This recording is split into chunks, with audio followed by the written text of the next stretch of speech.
2020년 4월 17일 아침 새벽 예배를 하나님께 올려드립니다. 십자가의 도가 멸망하는 자들에게는 미련한 것이요 구원을 받는 우리에게는 하나님의 능력이라. 아멘. 십자가의 도가 믿지 않는 자에게는 어리석게 보이는 미련한 것이지만 구원을 얻는 저에게는 하나님의 능력임을 믿습니다.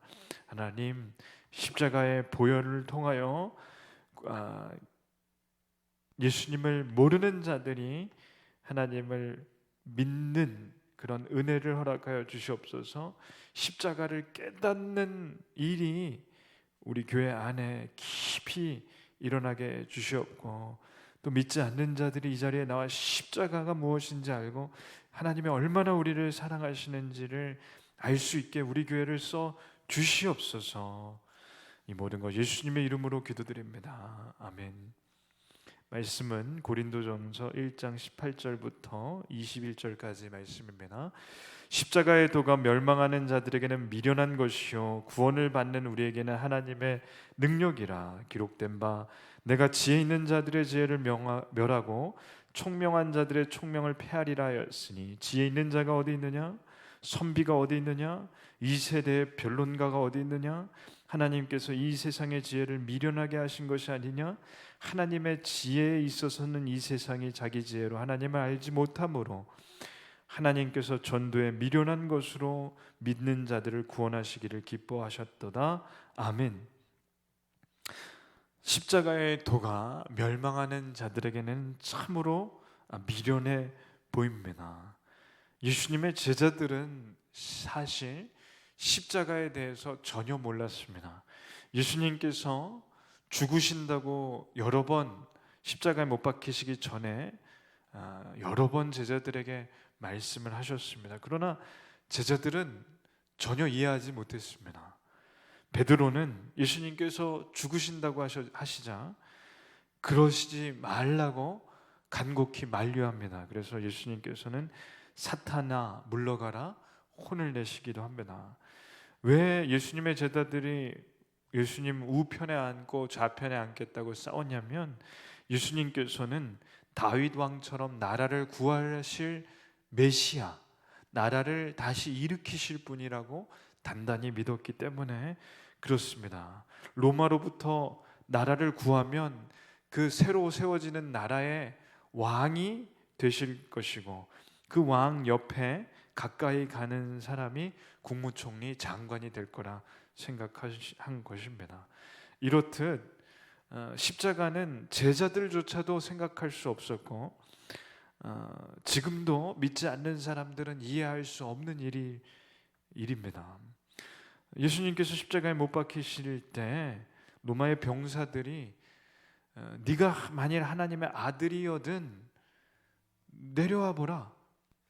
예수님의 십자가 옆에 매달렸던 강도가 그렇게 예수님께 얘기를 하고 도발을 하였고, 로마 병사들이 비웃으며 똑같은 얘기를 했습니다.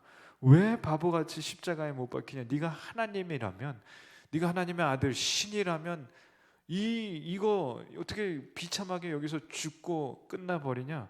그냥 내려와서 우리를 한번 쳐보라. 우리가 그러면 믿겠다. 그렇게 얘기하는 것입니다. 십자가는 잔인한 처형 방법이고, 십자가에서 죽는 것은 죄인들에게만 내려지는 아주 극한 벌이었습니다. 이러한 벌을 하나님께서, 하나님의 아들이 받으시는 것도 이해가 되지 않고, 그리고 거기서 비참하게 죽으신 것도 이해가 안 되는 겁니다.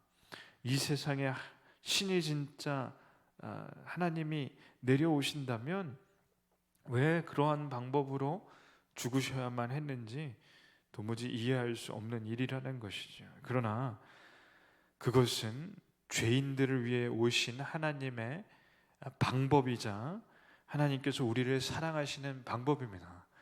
죄를 지으면 죄에 대한 대가가 있습니다. 죄의 삭은 사망입니다. 죄는 반드시 피가 있어야만 사함을 받을 수 있습니다. 그렇기 때문에 예수님께서 십자가를 지셔야만 우리의 죄가 완전히 깨끗하게 씻어질 수 있는 길이 됩니다. 그래서 십자가에 매달리셨고 죽으셨습니다. 그 피로 인해 저의 죄는 씻은 듯이 씻겨집니다.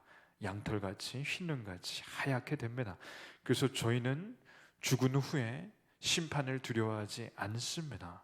왜냐하면 구원을 얻었기 때문에 그렇습니다. 이 세상에 사는 모든 사람들은 죽음을 기다려야만 하는 비참한 운명을 가지고 태어났고 원죄를 가지고 태어나서 죽은 후에 심판을 피해 나갈 방법이 없습니다. 그래서 죽음을 앞둔 이 땅에 있는 모든 사람들은 마치 죽음이 멀리 있는 것처럼 생각하지만 사실은 죽음은 눈앞에 있고 그 죽음 후에는 무슨 일이 일어날지 아무도 장담을 못하고 알 수도 없습니다.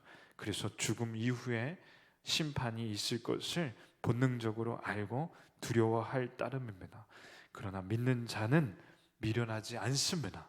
믿지 않는 자가 미련합니다. 두려움과 고통과 죽음 후에 일어날 일에 대하여 모르면서 마치 총명한 척, 마치 이 땅에 사는 동안에 이 세상이 다인 것처럼 사는 것이야말로 미련한 것이지, 이 땅의 지혜는 미련한 것입니다. 이 세상에 하나님의 지혜를 따라갈 것이 없고 십자가의 도가 무엇인지 깨달을 때에는 정말 하나님께 감사할 따름일 뿐입니다. 십자가의 도 때문에, 예수 그리스도가 십자가에서 죽으셨기 때문에 우리의 죄가 깨끗이 없어지고 사흘 후에 다시 부활하셨기 때문에 저희는 부활의 소망을 가지고 있습니다. 저희는 다시 살 것입니다. 예수 그리스도께서 다시 이 땅에 오셨을 때 저희는 다시 부활할 것입니다. 그러므로 이 일을 모르는 자들이 미련한 것임을 알게 해줘야 합니다. 전도라는 미련한 방법으로 믿지 않는 자들에게 전했을 때 다 믿는 것도 아니고 다 안 믿는 것도 아닙니다. 믿을 자는 믿게 됩니다. 그렇기 때문에 저희의 역할은 이 일을 전하는 것일 뿐입니다.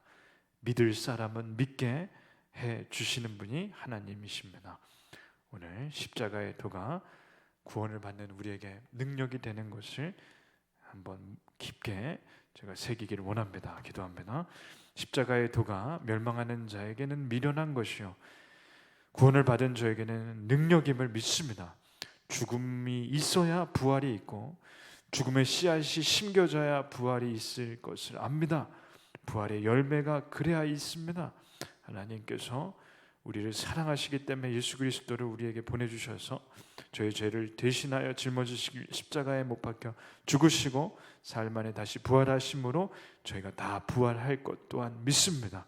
이 은혜를 하나님 감사드립니다. 예수님의 이름으로 기도드립니다. 아멘.